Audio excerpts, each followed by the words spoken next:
بسم الله الحمد لله ثم الصلاة والسلام على نبينا محمد صلى الله عليه وسلم أما بعد waxaan ku guda jirnaa buugga sayniska fasalka koowaad ee dugsiga hoose waxaan ku guda jirnaa cutubka koowaad waxaan soo qaadanay cashirka labaad iyo saddexaad ayaan soo qaadanay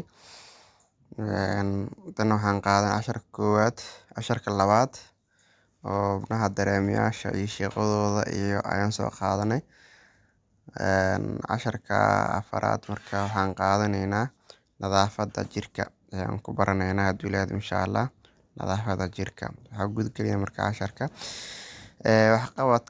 waxqabadka 11aad si hore u sheegnay buugga waxaa waaye waxqabad leh ayuu u badan yahay cutubka koowaad waxqabad ayuu ku dhamaysanayaa marka waxqabadkan waan sharxaynaa hadduu ilaahay insha Allah idinkana buuggan kusoo qora insha Allah hana la baraatika hadduu ilaahay insha Allah baraatika ayaa in badan wax lagu bartaa macnaha lagu celceliyo yacni waxa aan sheegayaa waxa ay dadkani qabanayaan waxa aan sheegayaa waxa ay dadkani qabanayaan qofka koowaad wuxuu qabanayaa ilkaha ayuu cadaysanayaa nadaafadii ayay ka mid tahay qofka labaad waa gabar waaye waxay madaxa u dhaqaysaa cunug yar ayay madaxa u dhaqaysaa nadaafadda ayay ka mid tahay haddii timaha aan la hagaajinin waxaa waaye waa timihii agool iyo waxyaabahaas ku dhalanaya marka timihii in la hagaajiyo sidoo kale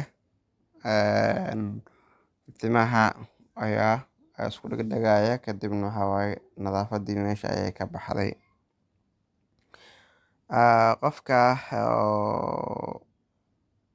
qofkan waxaan dhahnay koowaad ilka ayuu cadaysanayaa ilkahana in la hagaajiyo aad ayuu u wanaagsan ayay u wanaagsan yihiin in ilkaha in la cadayo oo aad ayay u wanaagsan tahay sababtoo ah ilkaha waxaa ku dhalanayo waxa loo yaqaano bacteria ayaa ku dhalanayso oo maadadan oo noolahan oo ilma aragtada ah ilkaha marka sidoo kale ilkaha in la cadayo mar walba sunno waaye nabiga sallallahu alayhi wasallam ayaa hore noogu sheegay sunnada nabiga ayaa ka mid tahay haddii waajib laga dhigo haddii la dhihi lahaa cadayga ayaa waajib ka dhigi lahaa nabiga hore u dhahay sallallahu alayhi wasallam marka ilkaha in la cadayo way wanaagsan tahay marka insha Allah ilkaha nadiifintooda ku dadaal insha Allah hadduu ilaahay idmo qofka labaad waxaan dhahnay madaxa cunug yar u dhaqaysaa waa gabar waaye qofka labaad sidoo kale wuxuu sameynayaa qof waxbaa akhrinayaa waxa akhrintaasi marka buug baa akhrinayaa mar qof diyaarsan waaye mar qofkani qof oo tintii soo shanlaystay oo dhar wanaagsan soo gashtay waaye marka nadaafadii ay ka mid tahay waxaa nadaafadan nooga turjumaysaa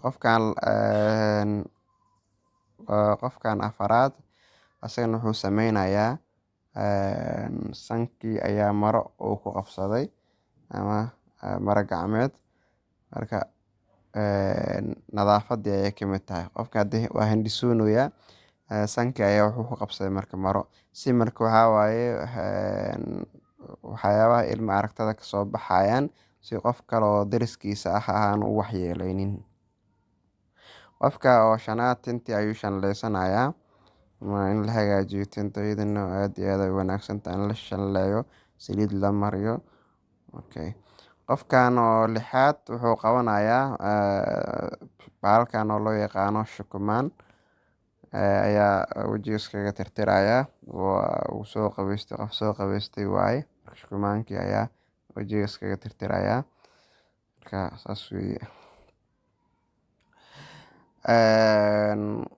Qofka waxqabadka 12-aad waxqabadka 12-aad haddii aan dib ugu laabano,